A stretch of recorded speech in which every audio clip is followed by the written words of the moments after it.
এক মাসে কিভাবে আপনার পেজকে ইনকামের উপযুক্ত করে তুলবেন এই বিষয়ে আজকের ভিডিওতে আলোচনা করব। আমার ভিডিওটি থাকছে একদমই নতুনদের জন্য, যারা নতুন নতুন পেজ ক্রিয়েট করেছেন আর পেজকে কিভাবে উপরে তুলে নিয়ে যাবেন, খুব দ্রুত কিভাবে পেজের রিচ এঙ্গেজমেন্ট বাড়াবেন সে বিষয়ে আজকে আলোচনা করব। তো আজকের ভিডিওটা থাকছে খুবই গুরুত্বপূর্ণ কিছু বিষয়, অবশ্যই নতুনরা পুরো ভিডিওটাই দেখবেন। আশা করি আমার পুরো ভিডিওটা আপনাদের খুব উপকারে আসবে। তা আসসালামু আলাইকুম, কেমন আছেন সবাই? যে বা যেখান থেকে আমার ভিডিওটা দেখতেছেন অবশ্যই একটা লাইক করে পাশেই থাকবেন, আর যারা এখনো আমাকে ফলো করেন না তারা অবশ্যই একটা ফলো দিয়ে রাখবেন। আমি প্রতিদিন চেষ্টা করি নতুন কোনো না কোনো বিষয় আপনাদের সাথে শেয়ার করার, যে বিষয়টা আপনাদের উপকারে আসবে।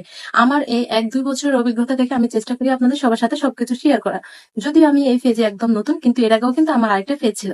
সেই পেজে প্রায় আমার 15,000 মতো ফলোয়ার ছিল, অথচ আমি সেই পেজ থেকে কোনোভাবেই ইনকাম করতে পারি নাই, শুধু আমার কিছু ভুলের কারণে। তো আজকে আমি সেই অভিজ্ঞতাগুলো আপনাদের সাথে শেয়ার করবো এই ভিডিওর মাধ্যমে। তো আগে বলি, 1 মাসে কিভাবে আপনারা পেজটাকে ইনকামের উপযুক্ত করবেন।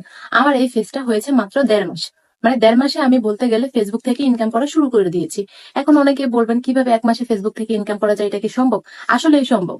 যদি আপনি মন দিয়ে, আপনার সবটুকু দিয়ে যদি আপনি চেষ্টা করেন, আপনার মেধা খাটিয়ে যদি আপনি কাজ করতে চান, তাহলে অবশ্যই পারবেন। তো বলি আমি কিভাবে 1 মাসে ইনকাম করছি। আমি কিন্তু এখানে স্টার সেটআপ থেকে ইনকাম করছি। এখন অনেকে বলবেন স্টার সেটআপ থেকে কত টাকায় ইনকাম করা যায়। আপনি হয়তো জানেন না। আপনি যদি লেগে থাকতে পারেন বা আপনি যদি সুন্দর কাজ সবাইকে উপহার দিতে পারেন, তাহলে অবশ্যই আপনি স্টার থেকেও ইনকাম করতে পারবেন।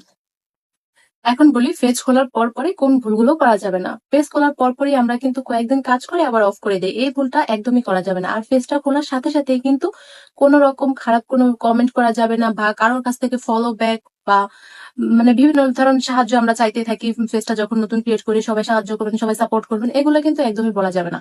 তো দ্বিতীয় হচ্ছে, আপনি কিন্তু আপনার পেজের প্রোফাইল পিকচারটা একদমই নিউ একটা ছবি দিবেন, একদমই সরাসরি আপনার পেজটা দেওয়ার চেষ্টা করবেন।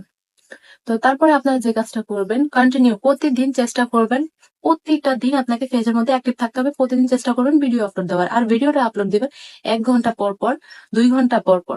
যদি আপনি 1 ঘন্টা পর একটা ভিডিও আপলোড দেন, চেষ্টা করবেন পরের ঘন্টা একটা ছবি আপলোড দেওয়ার, এর পরের ঘন্টা একটা স্ট্যাটাস আপলোড দিবেন।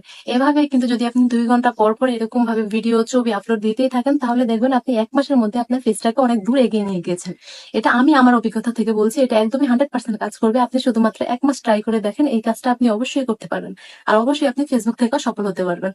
কারণ ফেসবুকে যদি আপনি 1 ঘন্টা সময় দিয়ে আর 2 ঘন্টা সময় না দেন, তাহলে কিন্তু এখান থেকে একদমই আপনি সফল হতে পারবেন না। তবে হ্যাঁ, আপনি কি সারাক্ষণ ফেসবুক অ্যাক্টিভ থাকতে পারবেন? এটা তো পারবেন না।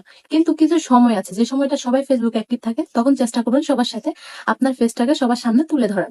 যেমন সকালবেলা কিছু সময় ধরে আপনি একটু অ্যাক্টিভ থাকলেন। যে সময়টা মানুষ অ্যাক্টিভ থাকে 8টা থেকে 9টা, 9টা থেকে 10টা, এই সময়টা মানুষ ভীষণ অ্যাক্টিভ থাকে ফেসবুকে। তখন চেষ্টা করবেন বেশিরভাগ সময় কারোর ভিডিও দেখার, কয়েকটা ভিডিও দেখবেন, সুন্দর সুন্দর গঠনমূলক কমেন্ট করবেন। তারপরে দুপুরের পরে, লাঞ্চের পরে কিন্তু সবাই একটু